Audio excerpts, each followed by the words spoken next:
Thank you for joining us today. My name is James Wynn, and I'm the Director of Business Development here at Attorney Credits. We're a leading CLE provider nationwide. In today's program, we're going to talk about how to become a local SEO superhero. Now, in today's marketplace, consumers are going online to look for local businesses. They're doing searches on Google. They're browsing through review sites like Yelp. And so we are going to find out what the best practices and strategies are so that you get an edge on your competition. And today we're joined by Chris Dreyer, CEO of Rankings.io. Chris, welcome. Hey, thanks, James. Thanks for having me, guys. So just a little bit about myself before we get started. I've been doing SEO for around 12 years, over 12 years. And when I started, I was doing affiliate marketing, and I did that for about 8 years. And basically what that means is I had to sell other people's stuff to get a commission. So essentially I had to rank and I had to get results because it was all commission based. And that's really how I generated the foundation of my learning. So it was actually with real practice and time tested results. I had some ups and downs, and the strategies that I've used and now use have come from that experience. And before we get started, I just want to remind everyone that at the very end, we're going to do Q&A. So if you have any questions, at the very bottom, there's a Q&A button. You can click on that, ask your question, and then we'll get to that at the end. And I'll just jump right in and get started. So on this webinar, we want to focus on the key elements that are going to help you with local SEO. We don't want to talk about the generic, really boring stuff that you've heard, 1,000 times. We want to talk about what's actually going to drive results. We know the legal vertical is really saturated with competition, and we want to talk about those higher end types of elements that aren't necessarily difficult, but can make a substantial difference in your marketing. So the first thing that we're going to talk about is mastering your Google My Business profile and just some optimizations of the profile to not disregard, and just some things that you can do to optimize the profile a little better. The other thing that we're going to talk about is centroid bias, basically the location of the search, how it affects mobile, and those types of elements. We're going to talk about choosing the proper categories in Google My Business, why that's important. We're going to talk about hiring a certified Google My Business photographer, images, and we're going to talk about Google My Business reviews, but not only just getting the reviews, but responding to reviews and why that's important. We're also going to talk about Yelp. Yelp is the second most important local directory that you can have a presence in, and oftentimes many of our clients have difficulty with Yelp because if it's someone new, if it's a new client signing up for Yelp, sometimes the reviews go to not provided or not recommended. So there's some strategies that you can use to overcome that issue and get the reviews to stick. And it's very important because Bing, their local search provider is Yelp, and Bing has acquired 2% of the market share back from Google. So it's very important. If you think about, there's over 200 ranking signals for SEO in Google. Think about the number of ranking signals that may go into local SEO, and think about how important a secondary directory like Yelp is. So we're going to talk about Yelp a little bit. We're going to talk about how to find people to review you on Yelp. The first thing, just to get started, just so everyone's 100% on the same page. So Google My Business are your Google Maps. They're also they've been referred to as Google Local, Google My Business, the 3-pack. So all of those terms, they're essentially the same thing. Google's made some shuffles. They've even called them Google Places in the past. Right now, it's referred to as Google My Business. And let me show you a quick example of this. So if you were to do a query, let's just say a legal service area query plus the word attorney, these results with the stars, these top results under the map, these are your Google My Business results. We're talking about the organic results. We're not talking about the paid results. These are the paid results at the top. These are your Google AdWords areas of, this is where you're basically buying traffic from Google. That's not to say that that isn't a good strategy, but it can be a poor strategy for some areas of the law, particularly personal injury. For the most part, it's really saturated, and you may pay over $100 per click for some queries like personal injury and auto accidents. So we're talking about the organic and local results, and we're going to talk about strategies on what to do to rank better in this area. So why is this important? So Google has a dominant market share. They've lost a little bit to Bing, and that's because of mobile devices and other new technology, and even YouTube has started to acquire more market share from Google. Even though Google technically owns YouTube, they've lost a little bit of the market share, but they still have a dominant grasp on the market. And the reason why it's so important to rank in local maps is because it's the best virtual real estate there is that's not paid. And again, paid, you're essentially leasing visibility from Google. You're going to pay for that traffic. When your budget runs out, you're gone. Local maps, if you create a sound strategy and you utilize a lot of the concepts that we're going to talk about, you can acquire that market share and really have an organic evergreen type of presence if you continue to optimize for that location. The first big struggle that most individuals face is centroid bias, and essentially that means when you search for your firm name in Google, the person that's near the centroid of the location has a better chance to rank. And that's because of mobile devices. In the past, it wasn't that important, but now everything's tracking IP and proximity for these near me types of searches. So the very first thing that we need to talk about is you need to actually have a claimed Google My Business profile in the location you're targeting.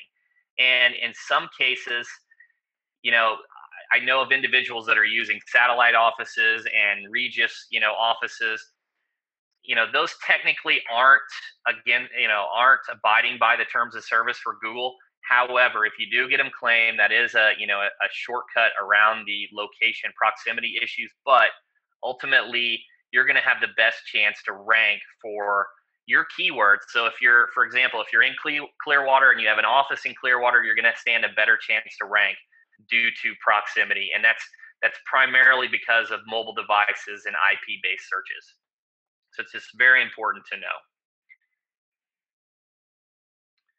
One of the things that you can do to overcome centroid bias is you can create location-specific landing pages.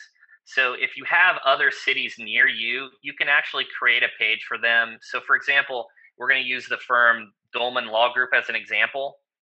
And what this individual has done is we've created location-specific pages for other cities around their target market. So for example, we have a page here, Newport Richey, and you can see we have a number 1 for result in local maps.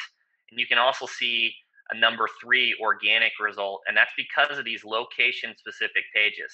So if you're in an area, and one of the first ways that you want to expand your presence and really take it to the next level, let's say you dominate your local city or your local market, one of the first things that you can do is start to create location-specific landing pages for the other cities near you.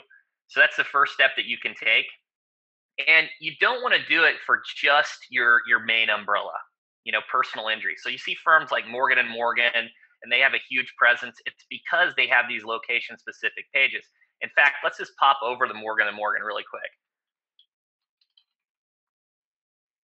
They have a massive presence. And if you notice, they have these office locations. So these are all of the locations that they cover. And they have specific pages dedicated to those areas. So this one talks about Memphis. They have a unique picture. The title tags use Memphis. So that's one way to overcome centroid bias. So it's also important to note that you have to have authority, you have to have reviews, and you have to have all of those pieces in place. You can't just create a location-specific page and expect to rank. So you have to do the other elements. You have to acquire backlinks. You have to get reviews. But by having these location-specific pages, it helps Google understand that you want to rank for these other words and phrases. For example, if you're in Long Island, you may want to target Smithton. You may want to target, the keyword Nassau, Suffolk. And there's just a lot of different strategies that you can take to expand your presence. So if you already have a good presence locally, that's the first thing that you could do is create these location specific pages. They will help you overcome centroid bias and show up in the 3-pack. We've had circumstances where some of our clients, for example, one of our largest clients, Stuart Gus in Houston, who ranks #1 for Houston personal injury attorney, auto accident, basically every phrase you can think of. One of the ways that he overcame centroid bias was by these location specific pages, and also through a strategy of getting reviews, getting a lot of authority through backlinks, and through his trust signals that we're going to show you how to build. He acquired market presence when he actually wasn't in the centroid of downtown Houston. He was actually in Tomball. So location specific pages are what can help you overcome centroid bias. It's a huge challenge. Just make note that you really need to have the best chance to rank. You need to have a Google My Business claimed for that area. So if you can do it through, a shared suite, if you can pay the rent, or you can do a Regus type of setup and get it claimed. Most importantly, if you can get it claimed, if you send the postcard to that address, key in the pin, and it's claimed, you're good to go. And that can really help you with overcoming centroid bias. So these pages are made to rank specifically for a location. And the other thing that you need to know and understand is you need to do these for all of your legal service areas.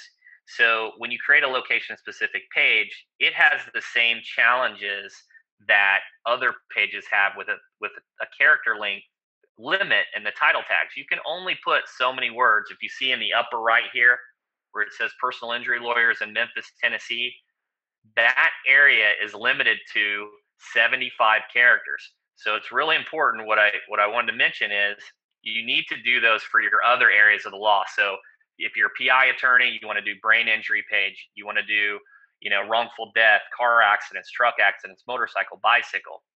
If you're a bankruptcy attorney, you want to do bankruptcy, foreclosure, chapter 7, 11, 13. So you want to have location pages for all of those. And a few more tips to help you with these pages, because I know it's the same information repeated over and over. What you can do to make them custom and unique, you can do a few things. The first thing that you can do is you can include a testimonial that's relevant to that location. So if a user is from Newport Richey and they say something about that geography, you can include that on the page. You can also include driving directions specifically from that page. You can include statistics from that geography. You can include photography from that location and other citations. So that's the best way that you can take to create those legal service pages, those location pages, and make them actually unique, because it is very challenging when you get in a situation where you need to create 10, 20 location pages. You need to have a strategy in place to make sure the content's unique, because if it's not unique, duplicate content can get you into trouble and it can penalize you in the search results. So just be aware, add citations, add custom images, add driving directions, statistics, testimonials. Anything that you can do to make it unique will greatly help these pages rank better in search.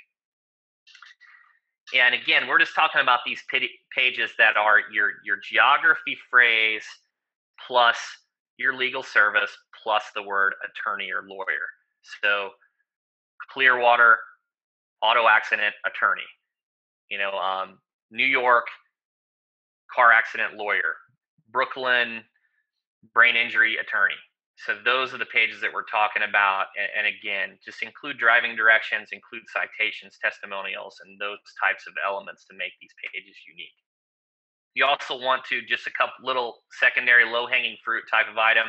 Again, here's Newport Richey car accident attorney. You see that we utilize the geo in the permalink, and you want to make sure that your permalink and your structure of your URLs use this keyword. Take a look at the top results that are ranking above Dolman. They both utilize the geo in the permalink. Now this one's using what's called breadcrumbs, which is why it uses this arrow, but both strategies do work.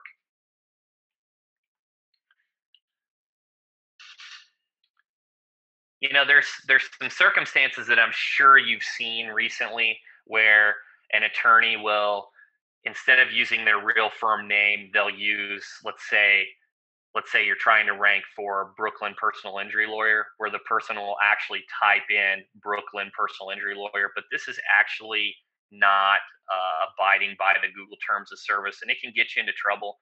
So you just need to make sure that your firm name is consistent across the internet and it reflects your actual name. So let me just give you an example of someone violating this. So let's just do a quick search for Brooklyn personal injury lawyer.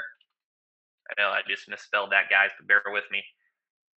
So this is actually someone that's violating the terms of service. And you can see I clicked on this. They've already been reported through Google. You can do it through the suggest and edit. If you have someone that's violating the terms of service, suggest and edit and report them to Google. You know, they're breaking the terms of service when everyone else is abiding by the terms of service. So there's no reason not to. And you know, it will impact their search results. So you definitely need to use the correct firm name. And if you have someone violating it, like I said, type their firm name in, hit suggest and edit, and just put in their real firm name. And then Google's going to investigate that, and then they're going to change it. And this happens very quickly, guys. I put in submissions, and it will change within a week. So just be consciously aware of that your name should reflect your real world name. I do want to make note that keywords in the Google My Business name, they do help. And that's why people are using these keyword-based Google My Business names. So, you know, if you're thinking about updating your articles with the Secretary, with the Secretary of State, you could consider doing a modified type of firm name. Instead of just saying, Johnson Weber Brown, you could say Johnson Injury Lawyers. And if it's filed with the articles, you could actually get around that and get a little boost with your Google My Business profile name. The next thing to talk about are your proper category selections. And, I don't want to stick too long on this, but I just want to show you an actual example here. So I'm in the law offices of Randolph Rice, and we actually are, here is a little modified extension here. But if you do the edit and we take a look at these categories, you want to make sure that your primary category is listed first. So, to make sure that it doesn't say lawyers or law firm as your primary category. If you're a general practitioner, put the most important category first. One of the downsides of being a general practitioner is you can only have one primary category. So in some circumstances, you get the question of, should I have multiple websites for my practice? This is one of the situations where it would be a pro to have two websites, because you could have two primary categories. The negative is, of course, you have to do additional work to build authority on each website, and you're essentially promoting two brands. But be sure that your primary category is your top level legal service that you want to target. So this is one of, it seems kind of insignificant, but we'll take a look at what percentages matter in regards to local SEO and what elements really contribute to local SEO the most. And this is the top element. So if you have this incorrect, not only on your Google My Business profile, but on secondary profiles like Lawyer Legion, Avvo, and all those types of sites, those need to be updated to be consistent. So if you've made any modifications or expanded your firm, you need to update those. And again, that's, showing you the proper category selection is the primary category, choosing the actual, legal service area as opposed to just putting the general lawyer. The next thing, and this is, in my opinion, one of the most important things that you can do for local SEO. Let me repeat that. This is one of the most important things you can do, and most law firms do not do it. Most law firms, when they claim their Google My Business, they include and they'll add 5 to 7 images, and that's it. And they're done. And they move on. Google uses images as a metric of evaluation for local SEO results, and we know this is certain. We have a particular case study where we've done this for 5 law firms, and immediately after we added a great number of photography and we of images, and we consistently did it over time, we substantially improved our presence in local SEO. And let's think about this. Well, how does Google know that you are active and that you're fresh and you're up to date for your law firm? How do they measure who should rank above someone else? Well, one of the ways they're going to look at is they're going to check out your reviews. They're going to see when you're getting reviews, how frequently you're getting reviews. Well, what else can they do? Right? Once it's set up, there's nothing else to really measure that besides external factors like domain authority and your links. But they can actually see when the owner of the company is adding photos. So we've had some situations where, and I'm not going to disclose every location, but our top ranking locations have over 100 images on them. You can geotag these images. There's a reason, guys, why Google acquired Picasa and bought that company, and it's now Google Photos. They use this information as a metric of local search results.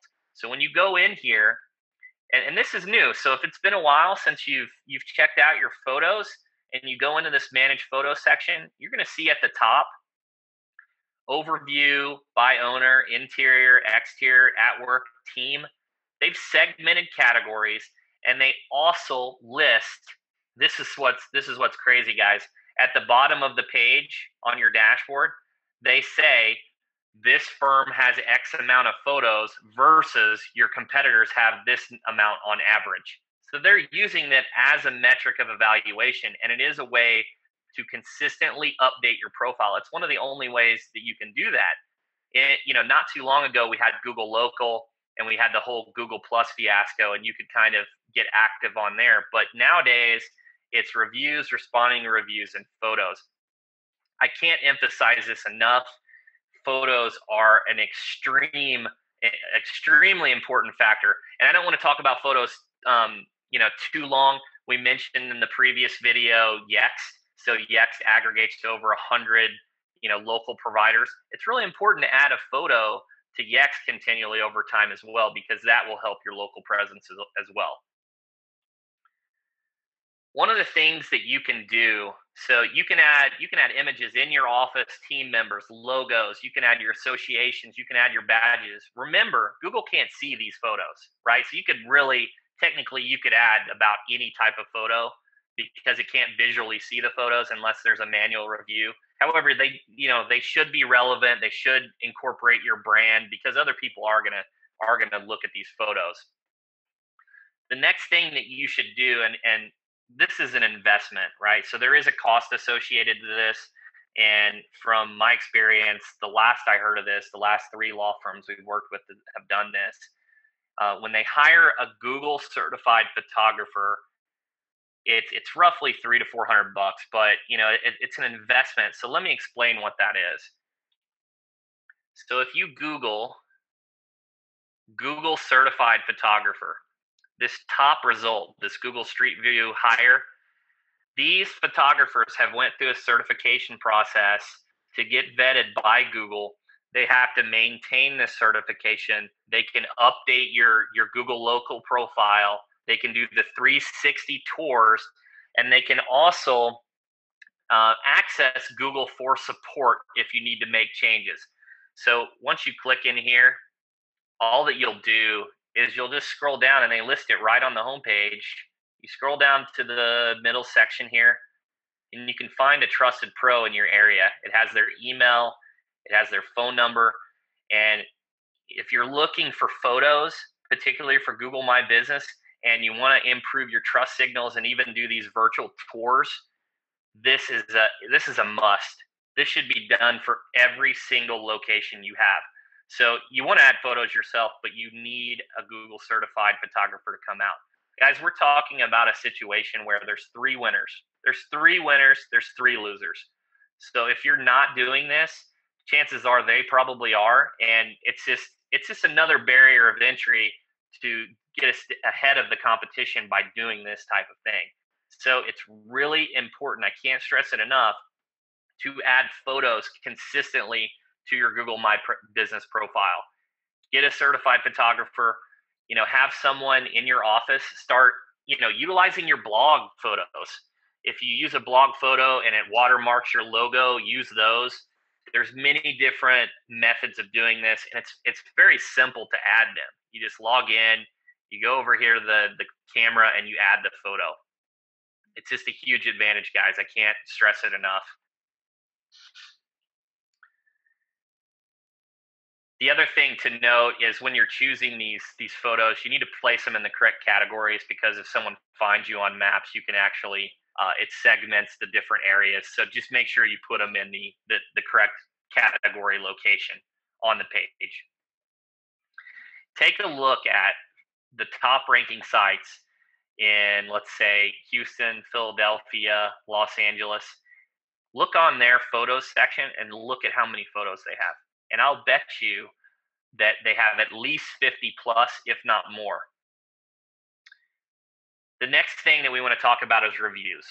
So everyone knows reviews are important. It's one of the main signals for Google. You have to make sure to get reviews. But let's talk about a couple things that you can do. The first thing is, I want to point out that the review and photo policies for Google is not the only thing it says about conflict of interest is you can't be an employee or a business owner and leave a review on your profile. What that means, guys, is if you're a criminal defense attorney or a bankruptcy attorney, and I know no one wants to leave reviews, right? They don't want to say, hey, I just filed for Chapter 7. It was awesome, or whatever screw up they had with criminal defense. So they never want to say that. And it's really difficult to try to get those types of clients to leave a review. They don't want their name out there for any of that. What you can do is get your peers to write reviews, get professional acquaintances, get people that don't have an employment type of relationship. Those individuals that can speak about your professionalism can leave reviews. That's the easiest way to get reviews for Google My Business. It works. And that's how, when you see criminal defense attorneys and bankruptcy attorneys, that's how they're getting reviews. They're using their peers. I don't want to talk about it too much about acquiring reviews. There's some tools you can use. You need to check out birdeye.com. That's a pretty good one. I don't have any affiliation with them, but that is a tool that you can use to kind of automate getting reviews, and it has some SMS text messaging features to get reviews that you can check out. So again, you just want to talk to your peers, make it easy for them, and just abide by your state bar regulations. I know, you can't really solicit reviews, and there's some technicalities for each state, and it's a little bit different. So just make sure that you check with your state bar, your ethics main point of contact. There's definitely some states that are more stringent than others about this process. The next thing that you hear and what you see is most individuals just get the reviews and they're done. And what they don't do is they don't respond to every review. And if we think about, well, how does Google know that you're active? You can add photos frequently. And let's take a look at the top ranking signal for SEO. We know the top 3 ranking factors that links and content are number 1 and 2. And if that's a part of their core algorithm, think of reviews in another way. Think of reviews as content. It's not the number of reviews. Sure, that helps for social proof, and it may help you with conversions if you have a 5.0 versus a 2.0. Someone may be more likely to convert. However, the reason why reviews are more important is because it's content. You have more content on your page than others when you get a review. So what can you do to add content? The one thing that you can do is you can respond to all of your reviews. So let's just take a look at this. If you go to the My Business profile, let me just take a step back here to the very beginning, guys. It may jump to a dashboard here. Give me 1 second.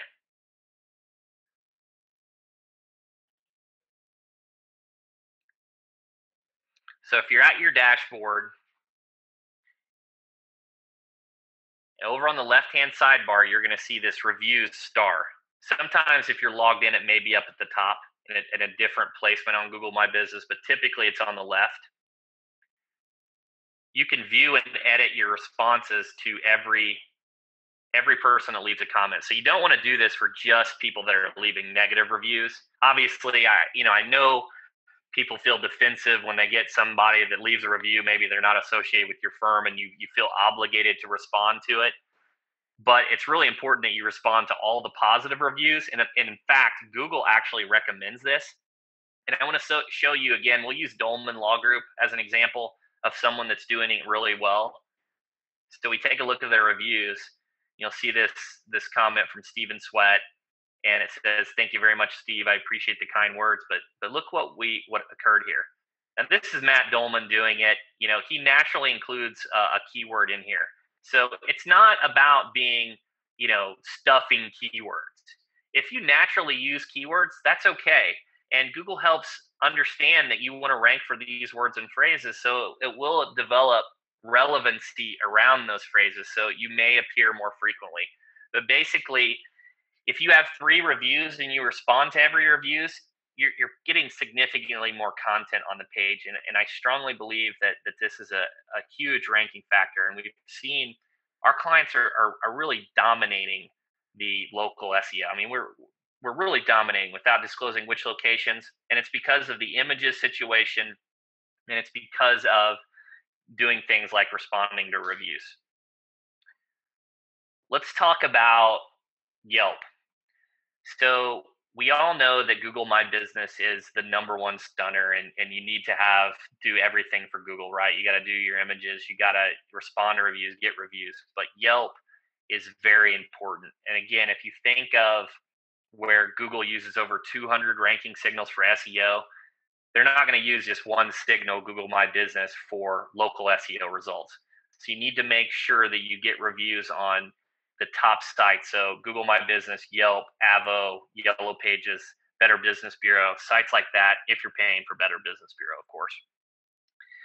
A good rule of thumb is to Google your firm name, and whoever's on whatever listings come up on the first page, those are the listings that you want to try to get reviews for.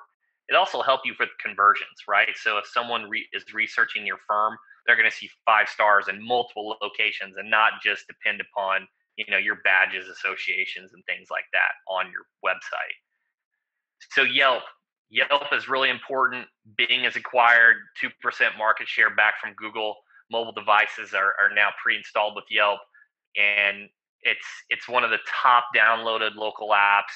So it's very important to have a presence on there. I know most people think of Yelp as a restaurant or food type of review site, but there was a recent study performed by, I'll have James find the link because he has it, but there's a recent study that found that Yelp was the #1 site that consumers went to review an attorney. It wasn't Avvo, it wasn't lawyers.com or those other types of sites or FindLaw or whatever. It was actually Yelp. So it's really important. People go there, they visit it. It's associated with Facebook. So because of it, you can claim your profile through Facebook. So the struggle is if you just ask someone to leave a review on Yelp, what happens is if they just signed up a new profile, you're going to check at the bottom of the profile and it's going to show not recommended. So let's just take a look at this. Let me show you an actual example here. So here's Dolman Law Group. We're going to look at their Yelp profile. It's showing 4 reviews. However, they have 25 other reviews that are not recommended. The reason this occurs is because the people that are writing these reviews don't have an active presence on Yelp. And Yelp determines this and acknowledges this, and they don't show them on your profile. So there are things that you can do to get these to stick. The first thing that you want to do is you want to sign up for a profile of your own.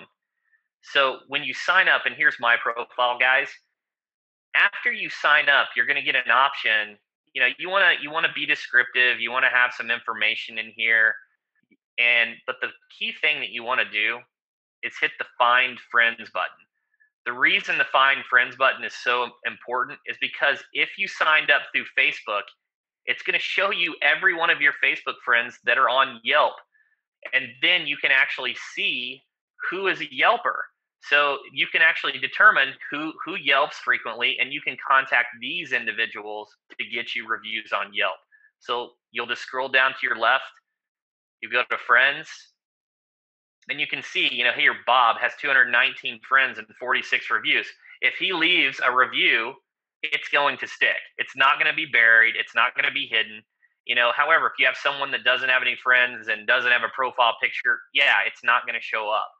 So have your employees sign up for a personal account, have them sync their Facebook to their Yelp account, hit Find Friends, and these are the individuals that are good candidates to leave you reviews.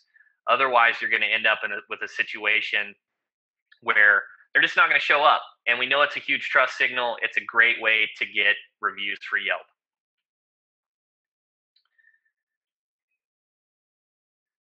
So there's a couple other strategies you can do. So one strategy you can do. So I'm not saying that you shouldn't ask people to leave a review on Yelp, right? You should. If it gets buried, then that's okay. But there's a couple things that you can do that will also help get around this. One of the methods you can take is have them download the Yelp app to their phone, and then through the Yelp app, have them sign up through Facebook, and through those signals, we've had some circumstances where the reviews will stick a little bit more frequently. So again, just have them use their mobile device, sign up through Facebook. Some firms that we're working with actually take an iPad device to court, and right when they get the great outcome and the good news, you have your iPad right there. It's accessible. They're ready to reciprocate. They're, hey, what can I do to help you? You can have them leave a review right then and there. So take an iPad to the courthouse. Just make sure that when they sign up, you can have them do some Yelp reviews on some other profiles. You can fill out their info a little bit, and all of this only takes a few minutes, and it can help substantially to get those reviews to stick.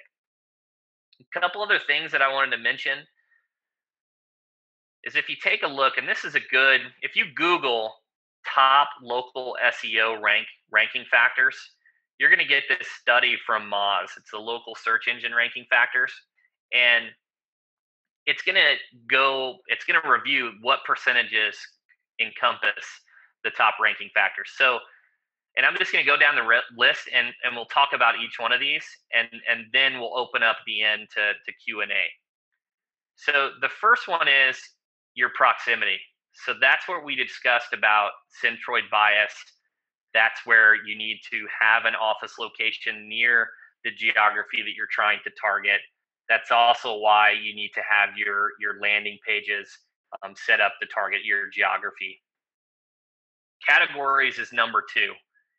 If you're a PI attorney or a bankruptcy attorney or criminal defense attorney, and you don't choose that as your primary category on Google My Business and other profiles, it substantially hurts your ability to rank.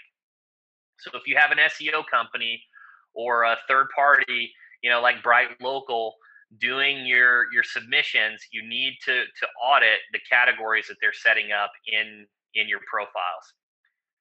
The keyword in the business title. So right here, it's a top ranking signal, but we know that it's against the Google terms of service to actually use a keyword. You can use it, and you're just putting yourself at a little risk, and just know that it's technically against the terms of service. So that composes 19%. So proximity, and I highly believe it's due to mobile devices. Everyone wants to do the near me searches now. So proximity is really important. So take a look at getting those shared office spaces. Take a look at, getting Regus offices. And then once you get them claimed, you're good to go. And, what you could do is just do a different suite number. Do a suite 100, do a suite B, do a suite 305. As long as you can accept mail, it has a secretary and meets those other standards, you can claim another profile in a different location. Also, if you're in a situation where you're dominating your local market and you're looking, well, what can I do to scale? You create location specific pages for each keyword, and you get other office locations spread out throughout the state, and you can greatly acquire more organic presence by doing so. Link signals. So backlinks, again, they are the one of the top ranking signals. If you think of links as votes, if you're trying to win an election, you'd want to get as many votes as possible. If you're trying to win the first page of Google, links are king, right? And you see that link signals for the local pack are the number two most important, whereas organic, they're number one. That's the most important signal for getting that number one. So it's extremely important. Just be aware that your anchor text, the words and phrases that you use for the links matter. So that's where you can include geography keywords, legal service area keywords, and also the quality of the site matters. So, obviously a link from Forbes is substantially better than a new blogger. But if you're looking, I know you guys get hammered by solicitations for, best attorneys and national trial lawyers and super lawyers and, million dollar advocates forum and all these different awards, these top 10 and litigator awards. If you're trying to determine if they're of worth, take a look at the quality of their domain authority, plug them into a tool like Ahrefs or Open Site Explorer and measure that score versus the cost. And in a lot of cases, you're going to see that some of these were just set up in the last month or two, while others have been around. And, like National Trial Lawyers, that's a great site. They have a good presence, a lot of articles on their site, and they've been around for a while. But some of these fly-by-night, award companies have only been set up in the last couple of months. So just be aware of that when making those decisions. Your on-page signals, these are your on-website signals. So these are your geography keywords. One of the biggest culprits or issues I find when doing audits of people that contact us to help them do their SEO is they don't include, if you're looking at the upper right hand of where my mouse is right now, guys, a lot of times they won't include, their geography up there, where this one says Memphis, Tennessee.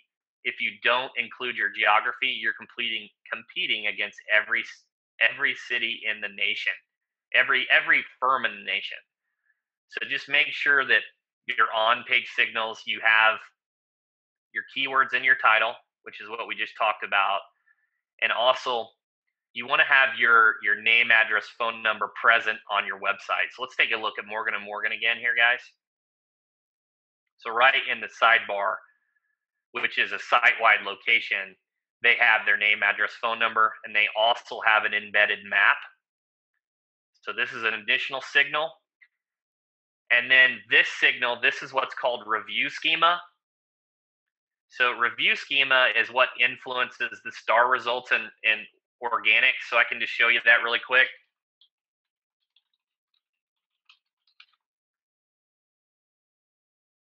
You see how, these are the local results, but in the organic, in the third result, this is what's called local review schema. And this, by adding this code to their page, they show up with stars. So it will help entice more clicks. If you have a web developer, just have them inspect the code on this page and you can see how to incorporate that on your site. That's another strong local SEO signal. Your citation signals, citations are simply when you get your name, address, phone number referenced on an external site. Oftentimes, a lot of people are using Yext. They're using, manual submissions, Bright Local. A very popular aggregator tool for local is MozLocal. I think it's around $118. Bright Local has an aggregator set up as well. So does Universal Business Listings. Those will help submit your information to sites to get crawled for your name, address, phone number. And it just needs to be consistent. Whatever your firm name is, it needs to be consistent across the board. Same as your phone number. So if you're using a call tracking number, callrail.com or another site like that, just be aware that they need to be consistent. Review signals, here's that 13%. So it's a huge percentage for local, and it's talking about quantity, velocity, and diversity.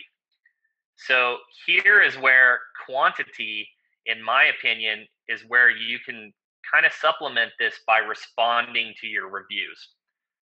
It's basically using more words and phrases on your page, and going back to this, it's a top signal for SEO. So make sure to respond to reviews. Don't just say, "Hey, thanks." Leave a couple sentences. Do a genuine response that's 2 or 3 sentences. I know you can't disclose exactly what happened in their case, but you can utilize or thank them individually in a little bit more detail.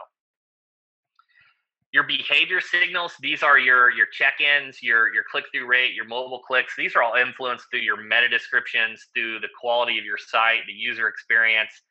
You just need to have a high quality site that's easy to navigate. You can check your Google Analytics to see, which pages are getting viewed the most, what percentage of time people are bouncing away from the site. You can also use a tool like Crazy Egg.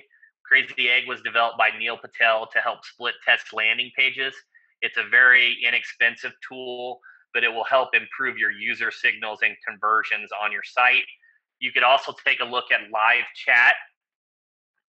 Some of the industry leaders are Engage and also Apex. So think about incorporating live chat in your site to keep users engaged on your site more. Also think about incorporating video onto your site. Some individuals use YouTube embeds on their site, but what I recommend is hosting your own video, and you can host it through Wistia. In fact, you can get your first video hosted for free. That's another site to check out. Personalization. So, this is a little subjective, and a lot of people have different theories on this, but you need to have your photos on the page. People need to understand who they're working with. It doesn't need to be stock or photography everywhere. You need to have, unique elements that talk about your experience, your associations on the website. And then lastly, your social signals. So social signals, the reason it's important, and I can't stand that it's number 8 here. It really frustrates me on this Moz score. Social signals are links. So let's just add 4% up here to 20, make that 21, and let's add 4 up here to 33. So that's what social signals are. They're links. You get backlinks from engagement on Facebook, Twitter, LinkedIn, every site where your URL is posted. You get those social signals. Also, Facebook has a review on you. You can leave Facebook reviews on Google on your Facebook pages for the business. And if we think about, those metrics of evaluation, we know Facebook is a very trusted site. So when you're looking to get reviews, you want to make sure to get reviews on Google My Business, Yelp, Facebook, Yellow Pages. If you have a Better Business Bureau account, Better Business Bureau, you want to get reviews on Avvo, and you want to get Foursquare check-ins, and those are just a few of the sites to get reviews from. And just to kind of conclude, guys, the biggest thing I can tell you is make sure your profile set up properly. I highly advise you to get a ton of photography, look at getting a certified photographer, and also be sure to respond to reviews, and also not to neglect other review sites like Yelp, and use those strategies of syncing your Facebook to Yelp to find people to review your account. So in this last 10 minutes, guys, we're just going to open it up to an open Q&A, and I'll have James, if you can help me out with this a little bit, just to field these questions. We can take some questions from the participants. Thank you, Chris. Chris, we have a question. Do you have any recommendations or strategies when a law firm moves their office to a new location? What happens to the reviews that were associated with the old address? You can actually report that to Google. So there's a suggested edit button. Let me find that really quick for you, James. So up here at the top, you see this moved, closed, or was never here. You can report that to Google, and they can actually merge the profile. So that's what you need to do. The other thing that you need to be aware of is I would do some, there's a few things you can do. The first thing you can do is go to ahrefs.com. It's a paid service for about $100. Type in your URL, go to referring domains. Actually, let me just show you this because it'll be a little bit trickier. Let me pull this up, guys.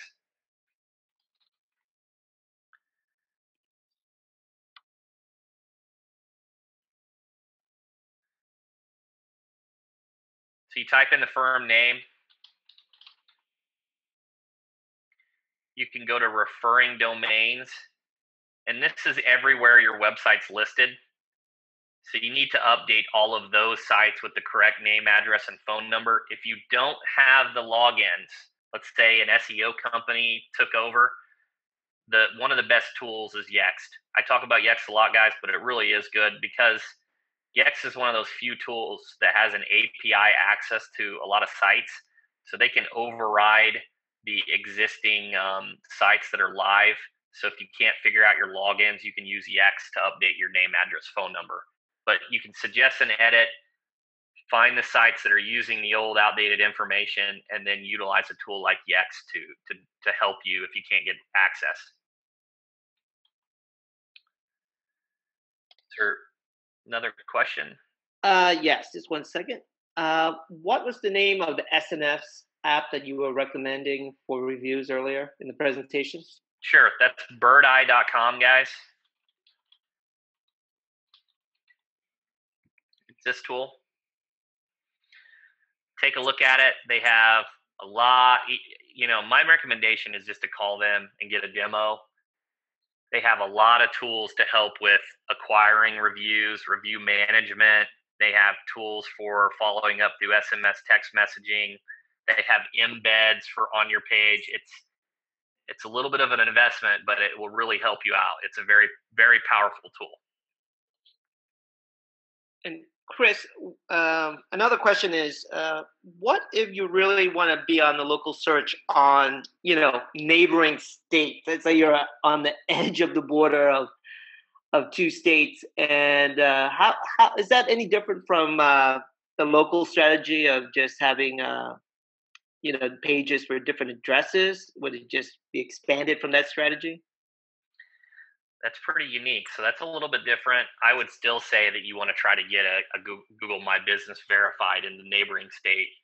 I know there's some circumstances where you're right on the border, but that would be my recommendation, because otherwise you're not going to use that state abbreviation. It's really important to have that state abbreviation in the actual name of the listing.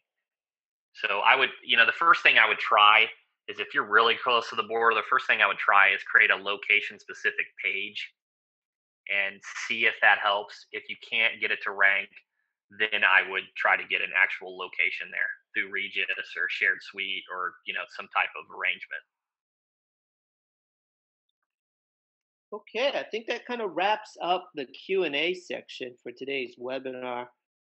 Chris, again, wonderful presentation, and thank you so much for giving us some insight into the local SEO marketplace.